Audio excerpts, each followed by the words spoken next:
I will tell you that after I retired, I've made more money in retirement than I made when I was working. And that if money is your pursuit, you can't get it on 9 to 5. If that's your primary objective, 9 to 5 will not give you too much money. The Munahaji on August 4th, 1964, how can America? I know one of them, Austin. How can America? I am Basankata. That day I can decide that I'm a Jew American.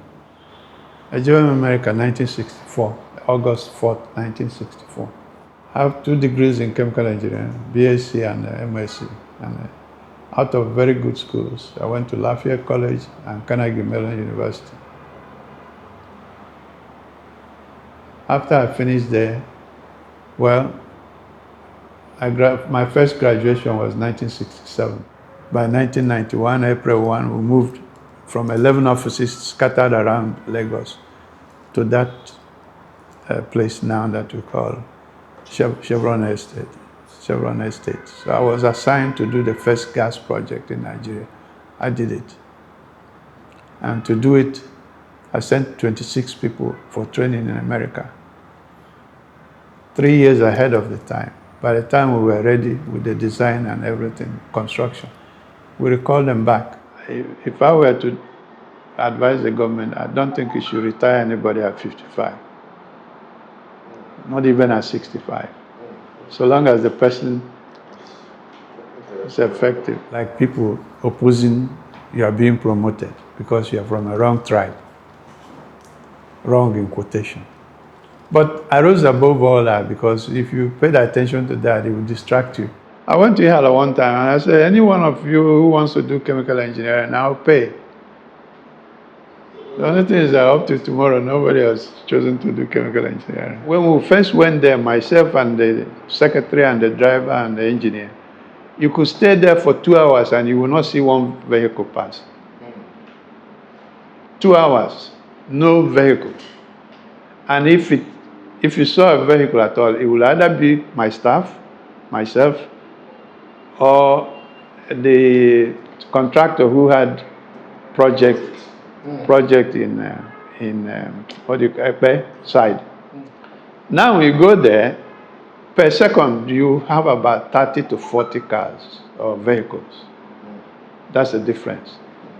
Yes, if I had money, if I had support, I would be there now as the richest human being, because land there was 40,000, 45,000, 50,000 a plot. I went to China 3 times. I went to Japan 2 times. I went to Hong Kong once. Well, going to America, practically I could go to America 3 or 4 times in 1 month. Most of my flights were with British Airways. I have 3 sons in America.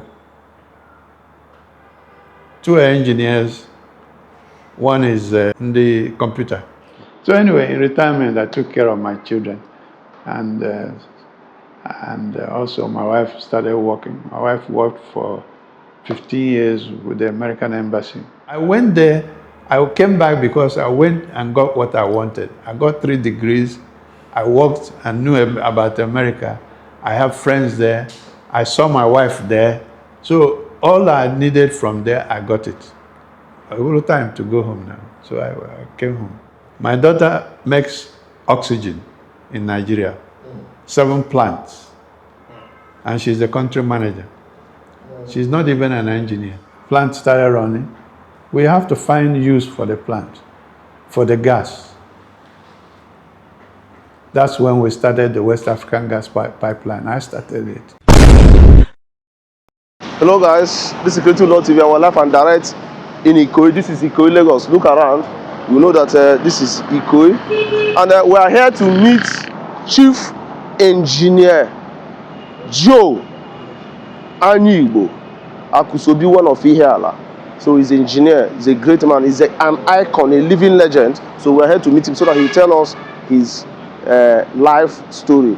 We are talking about the man who built Chevron Estate in Ikoyi, Lagos. right? So the man who built the popular Chevron Estate, that's the man we are going to meet. If you want to learn and listen to a great man talking, just follow this video. Don't blink. You have to watch this video to the end. Let's go and meet him where he is. Let's go.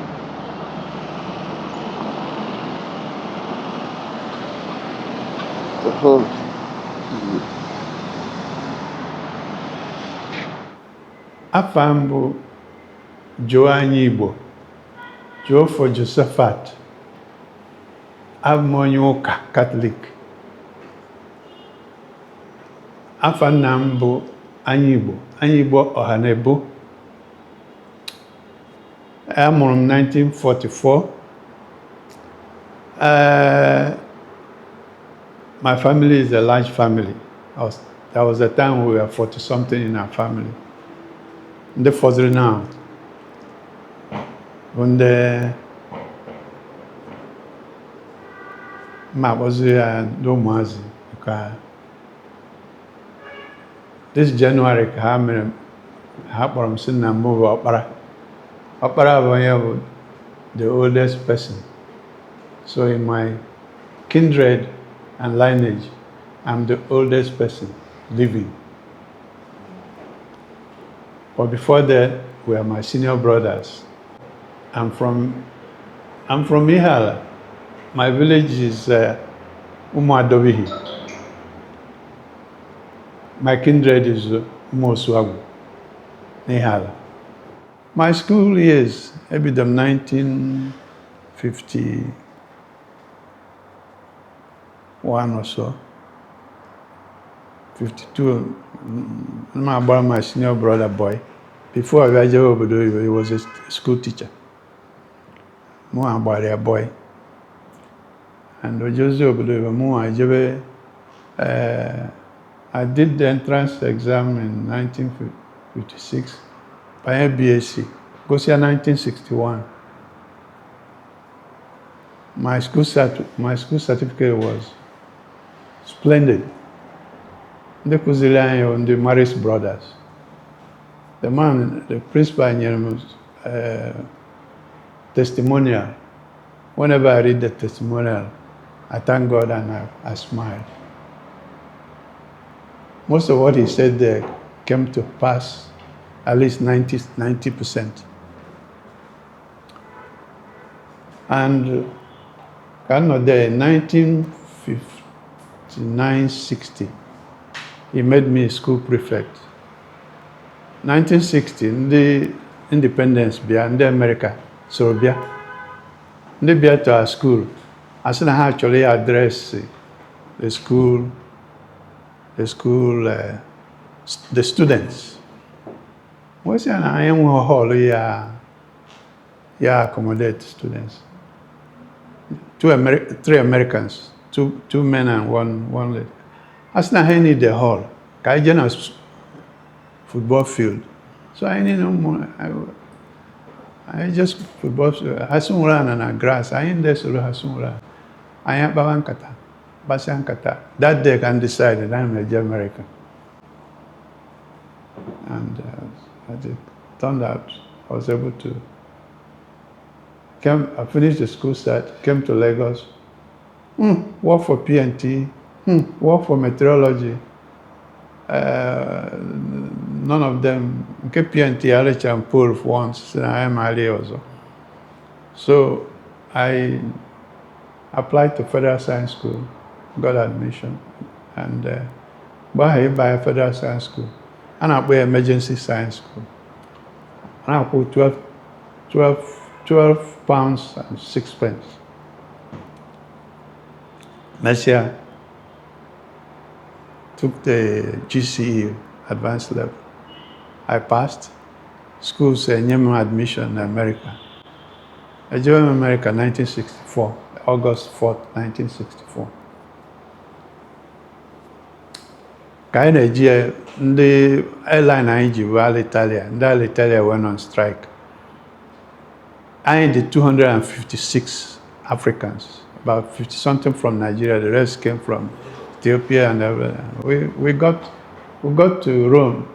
I Italian on strike. They waylaid us in Rome. Anyị echere, Oluka ego kara ha nkụ, expenditure kara ha nkụ. Ha negotiate, I say, the two pilots and two stewardesses buga into America and come back empty. And how they have violated their strike. So that's how we got to America. And I studied chemical engineering. How did I do chemical engineering? When I came to Lagos, I enrolled in the American Library every day before I went to Federal Science School. Bayeba,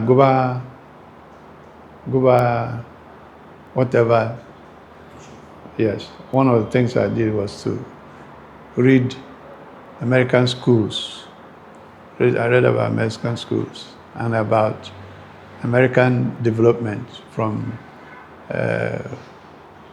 cars to electricity to, and I decided I would do chemical engineering. That's what I did. So I have 2 degrees in chemical engineering, BSc and MSc, and out of very good schools. I went to Lafayette College and Carnegie Mellon University.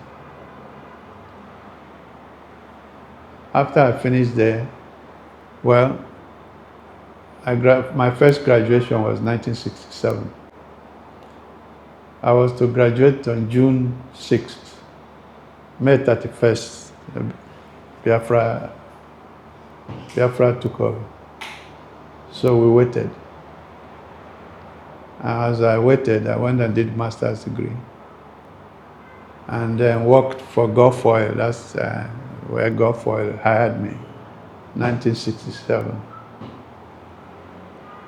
And from there,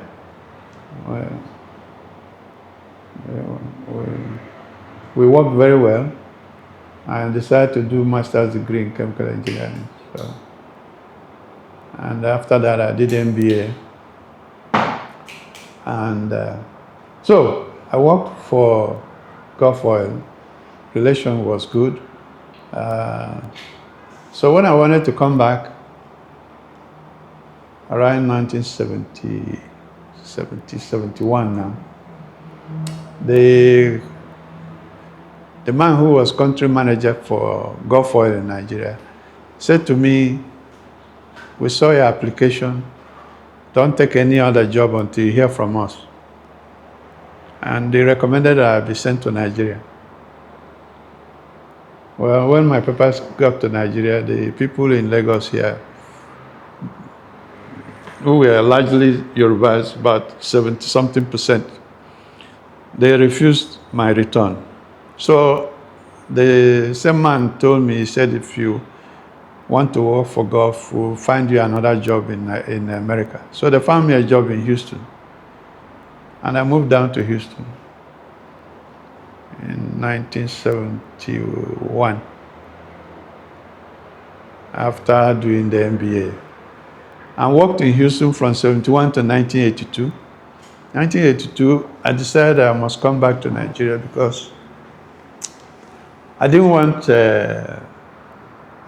my mother, who was not too healthy, and I didn't want to stay there and get a phone call. So I came back to Nigeria in 1982 and worked for Gulf Oil stroke Chevron from 1982 to 2002.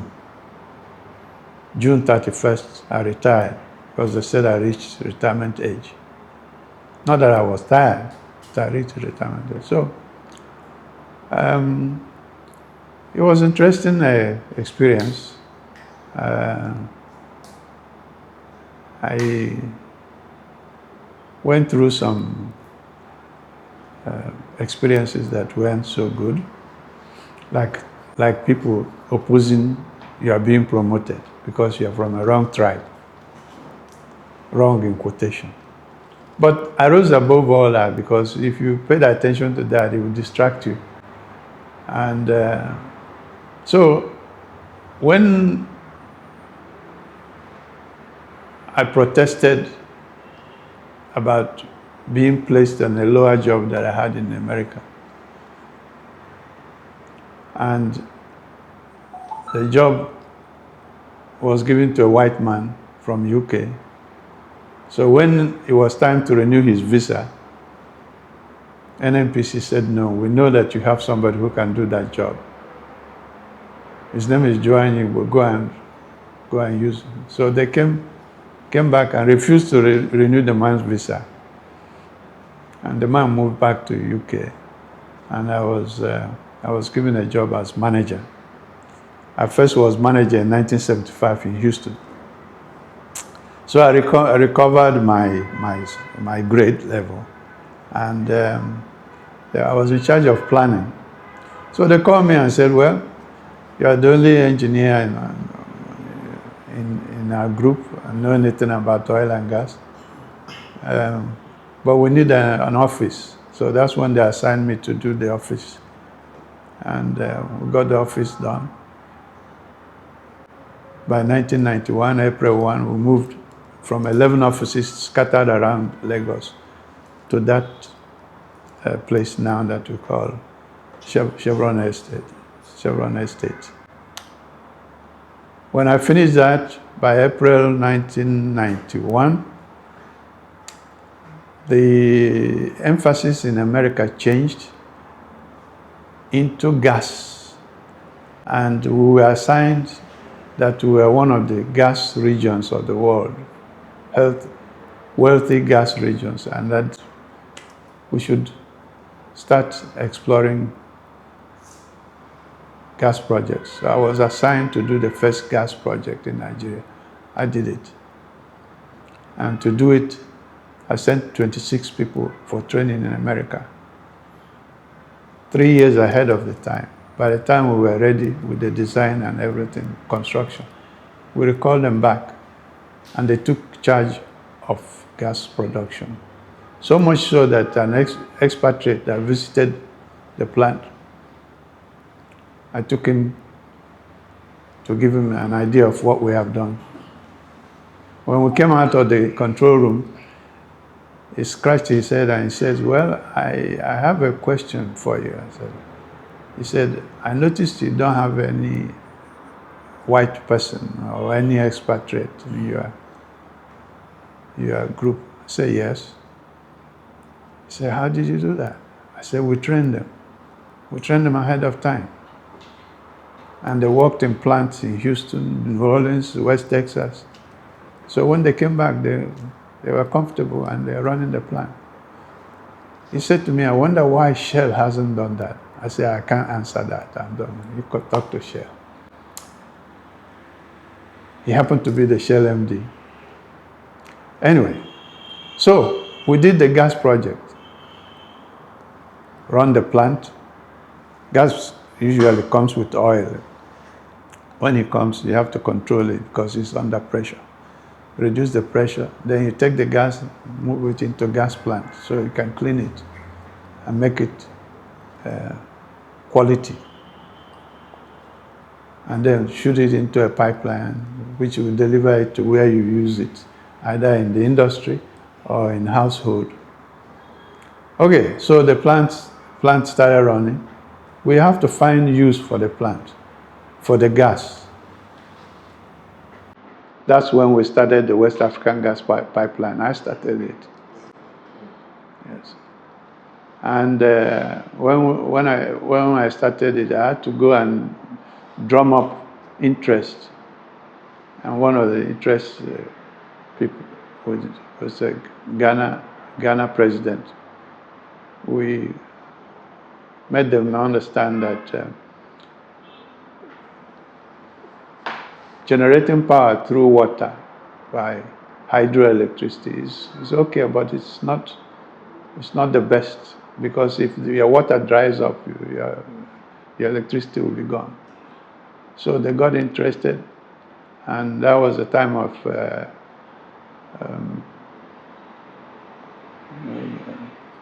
Obasanjo. So I was the chairman of West African Gas Project. After talking to Ghana said, well, your proposal is good, but you need to get other people involved, not just Ghana. Get Dahomey, what's it called now?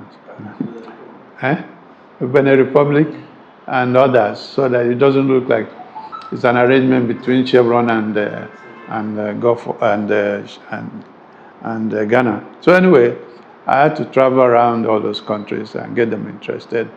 And then it came to designing and constructing.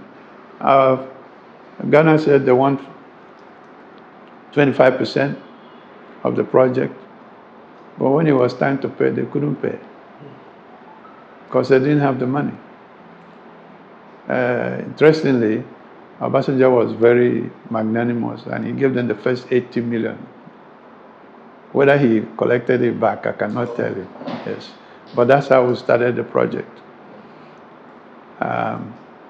And got it.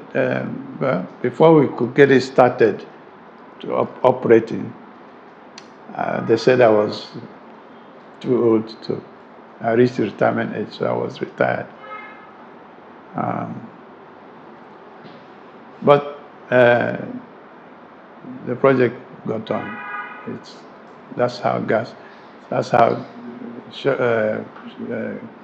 Ghana is getting power. The plan was to extend the pipeline to Burkina Faso and the rest of them. Whether they did that or not, I cannot tell you. One is you have to have a system of doing things and doing them well. And what they're doing now, if I were to advise the government, I don't think you should retire anybody at 55. Not even at 65. So long as the person is effective. Yes. And we are many in Nigeria, but there are not too many good people. Especially when you are looking for professionalism. Yes.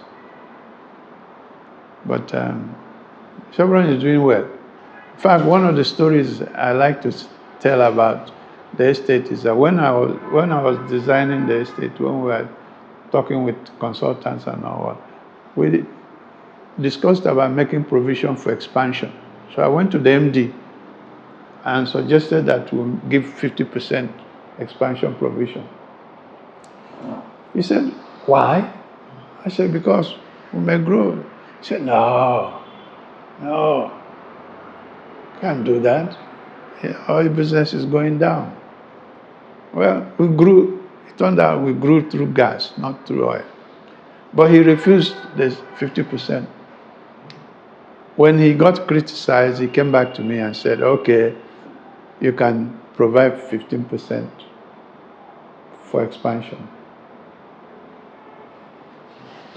Within 15 years of 1991 to 2000 and something,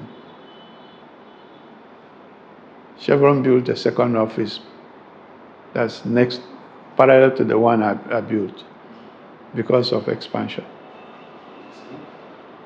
So there are two similar Chevron offices on the premises now. You have to look into the future when you are doing certain things. And what they've done, Chevron has done very well, yes. You may ask me, what have I been doing since I retired? Yeah. Well, I took some rest, but then decided that I'm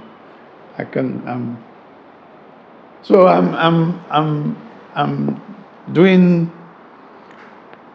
some of the things I had wanted to do but didn't have time to do. Because when I was in service, there were weeks I had to spend maybe only a few hours with my family, because I went to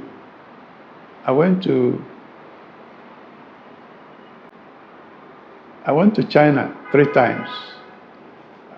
I went to Japan 2 times. I went to Hong Kong once. Well, going to America, practically I could go to America 3 or 4 times in 1 month. Most of my flights were with British Airways. There was a time I had nearly, what,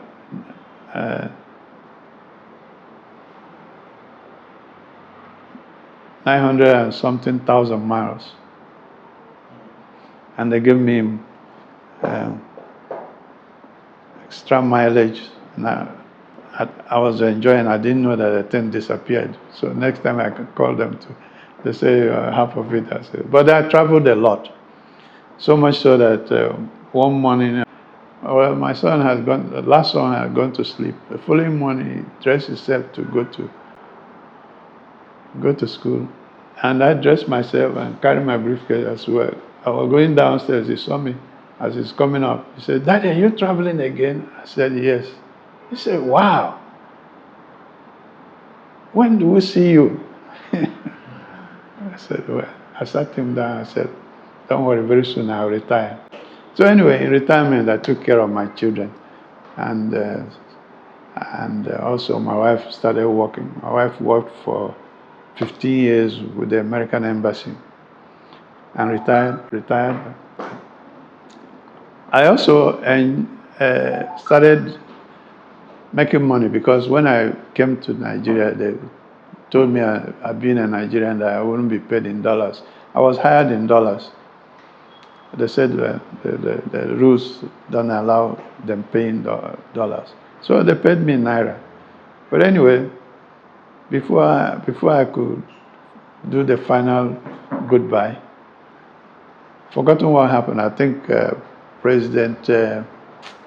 American president that opened the visa and the citizenship. One day I saw a note saying that I've been in America from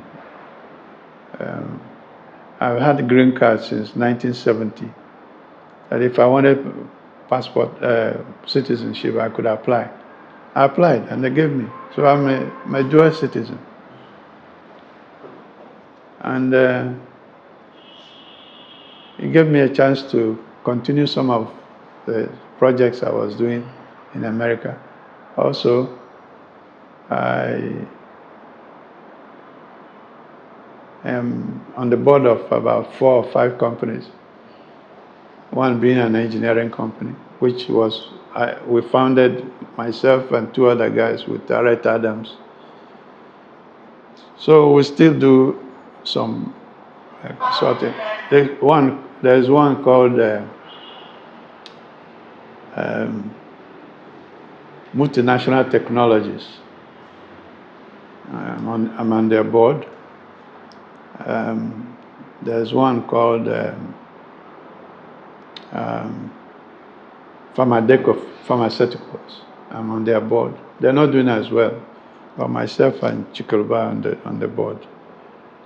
I also have my own personal company which I do investments called GBNY. I know where I come from, and it has never left me. Like I said to you, I had to come home in 1982 because I thought my mom wasn't quite healthy, and she died in 1985, so it's 3 years.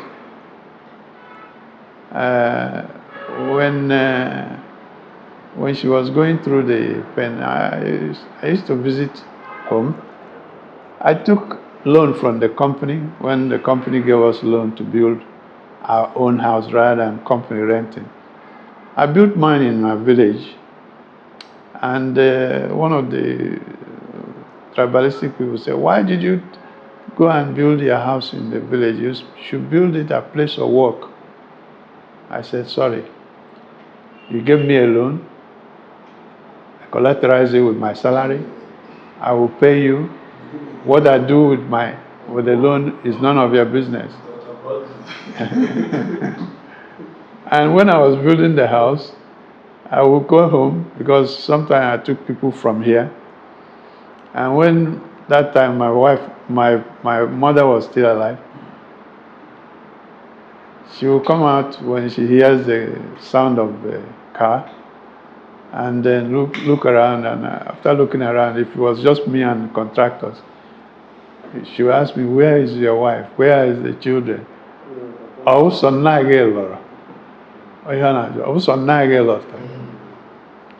but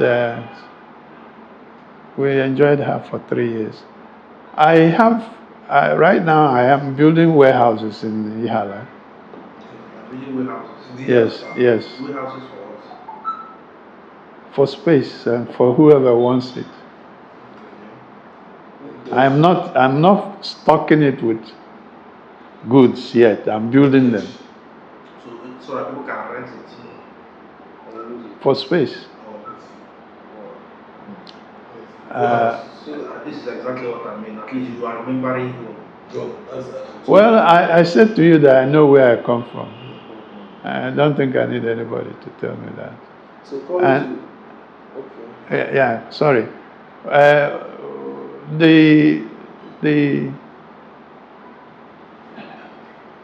On the social side, I'm a patron of Igbo Social Club. Okay, and I once was vice president of IPU. IPU is Ihala Progress Union. Yes, and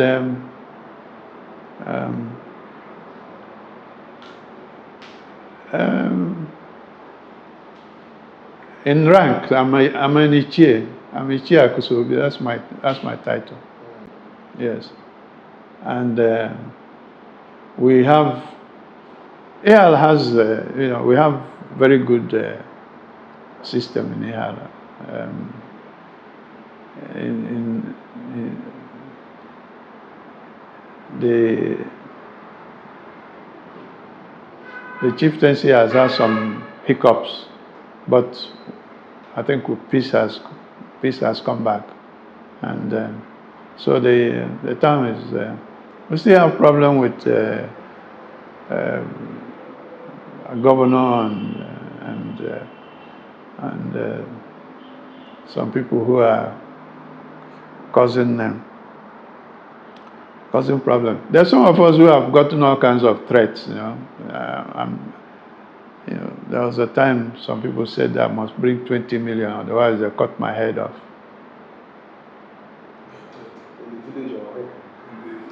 From Ihala, yes. The only thing is that when they were trying to reach me, they were sending email, and I was in Houston. And at one of the incidents, they said, we've been writing you and you've been ignoring us. This is your last chance. Call this number. Unfortunately, they gave me a number that has 9 digits.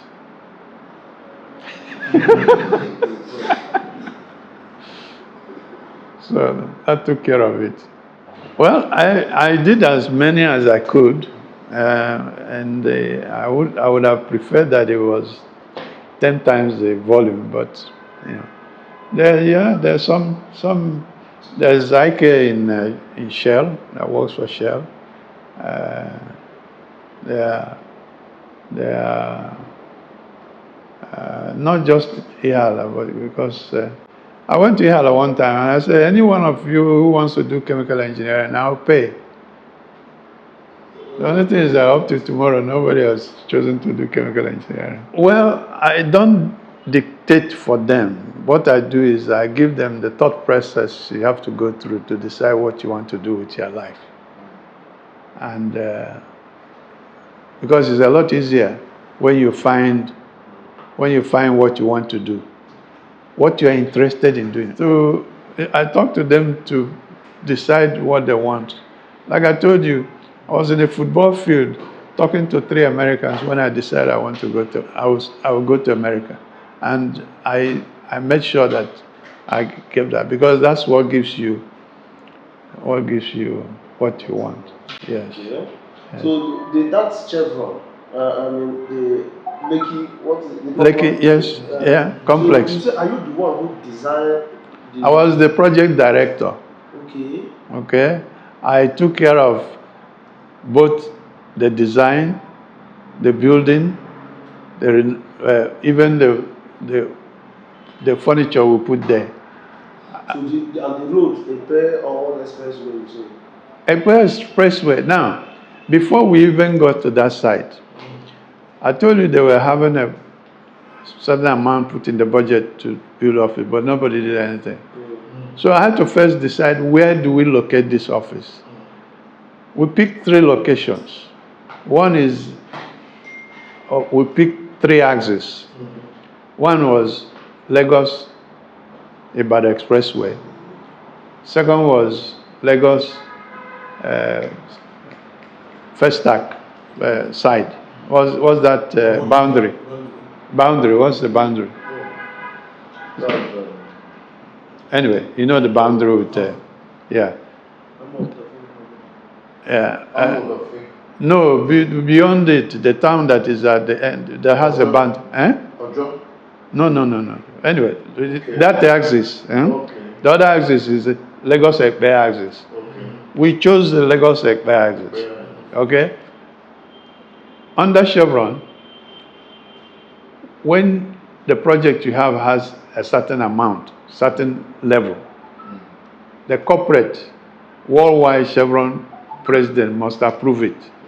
And for him to approve it, he must get recommendation from the Chevron Realty Company. So we invited them to come and see what we want to do.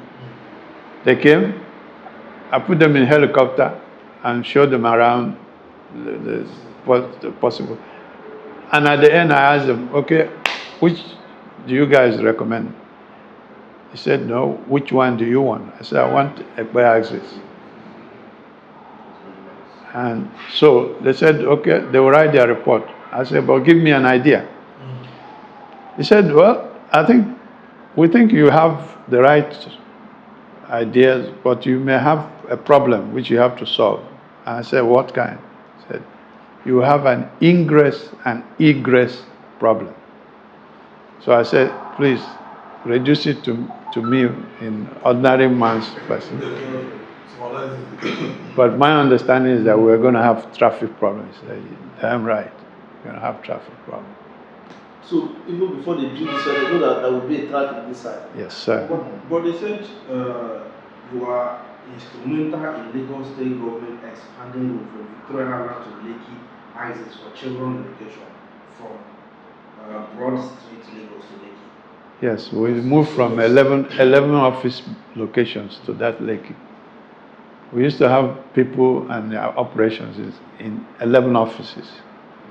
We consolidated to 1. And it improved our productivity tremendously. Yes. And they said that Lekki was a village before Chevron. Now, that land was going for 3,000. Yeah, yes, maybe not 3,000, but I can tell you this much.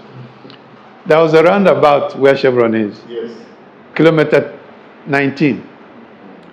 That time, when we first went there, myself and the secretary and the driver and the engineer, you could stay there for 2 hours and you will not see one vehicle pass. 2 hours, no vehicle. And if you saw a vehicle at all, it will either be my staff, myself, or the contractor who had project in what do you call it, side. Now you go there, per second you have about 30 to 40 cars or vehicles. That's the difference. Yes, if I had money, if I had support, I would be there now as the richest human being, because land there was 40,000, 45,000, 50,000 a plot. The current Oba of Ajiron used to sell the land. I was only. What is that?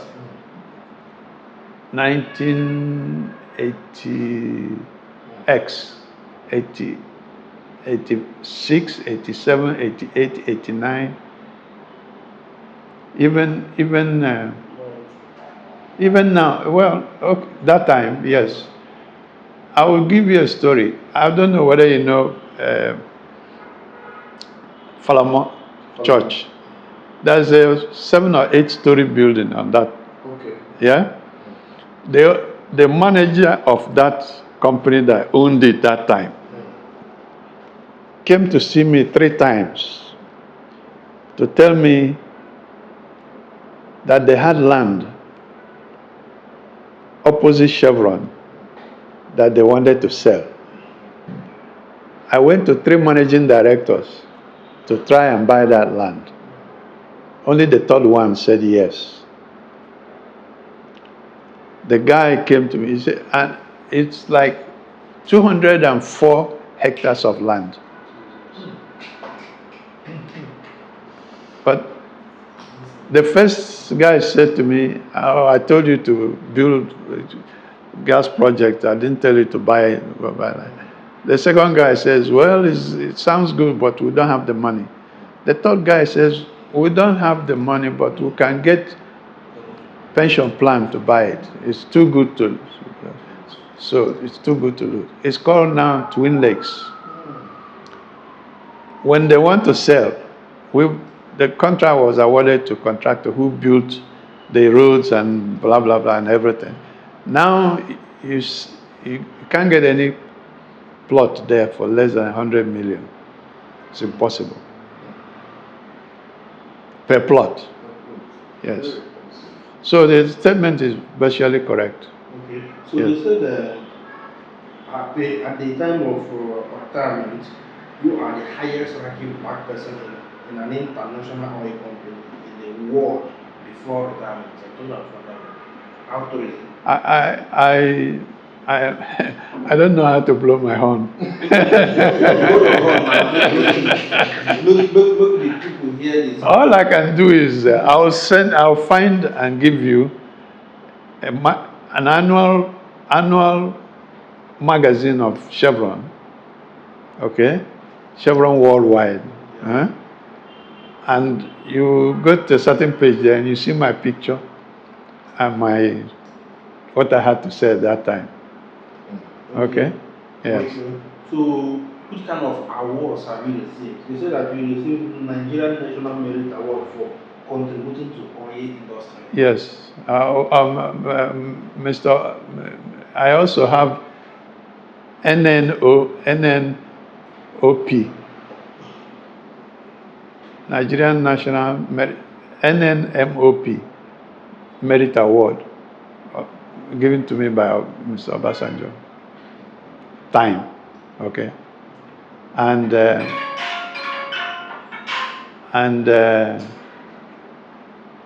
I didn't come with my cap. My cap, there's an emblem on top of it, given to me by Anambra State Governor Peter Obi for professional contributions. Yes, you have to decide where you want to be. All right? That's one. 2, and Masi, Ijele America. Decide Ijele America men. Ijele ki iwe hamburger every day. Ijele ki iwe chota this technology or discoveries. Ijele ki iwe build the highest whatever in your family or village or town or whatever. Decide what it is you wanted. I went there. I came back because I went and got what I wanted. I got 3 degrees. I worked and knew about America. I have friends there. I saw my wife there. So all I needed from there, I got it. I have time to go home now. So I came home. In a time that people... In a time that people were going. Secondly, I wanted to make some contribution, however small, however. And I'm not sure I met all of it, but I met some of it. My children, to be quite frank with you, in my Bapuru now, I have 3 sons in America. 2 are engineers. One is the computer, okay? Yeah. And my only daughter is with us here. My daughter makes oxygen in Nigeria, 7 plants, and she's the country manager. She's not even an engineer. She did health sciences and worked in here and up on there. Anyway, they're specialists. But when she came back here, they offered her a job to make oxygen for hospitals, for whatever. And that's what she's doing. And gotten used to it, but she said, they are not good. It's not a good area to be because they require dollar to build the plants, bring the technology. And when they produce oxygen, they sell in Naira. It's a double problem. You follow it? But they are managing. They are managing.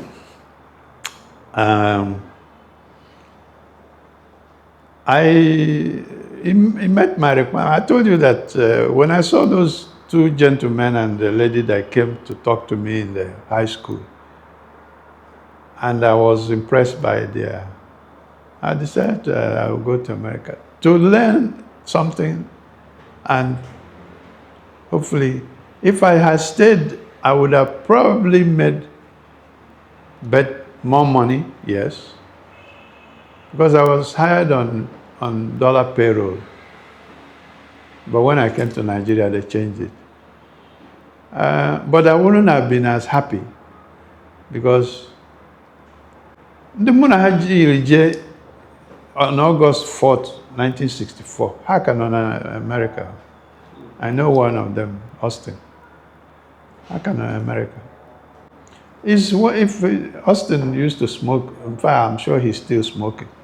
Austin has been smoking since I met him. We both went to Federal Science School in 1963. And he's still smoking. I'm sure he's still smoking. At the good age. Yeah, well, it's all right with him. I can't smoke. So, somebody who can smoke and is okay with him, yeah. Okay. So right now, what are your plans? Plans for what future? I'm 82 years old. Yeah, this is your company.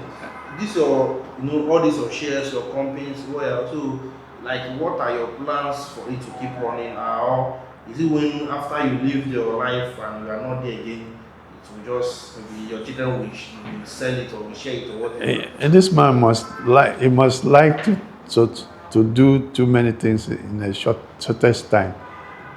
Leave that. When I turn 90, we'll discuss that.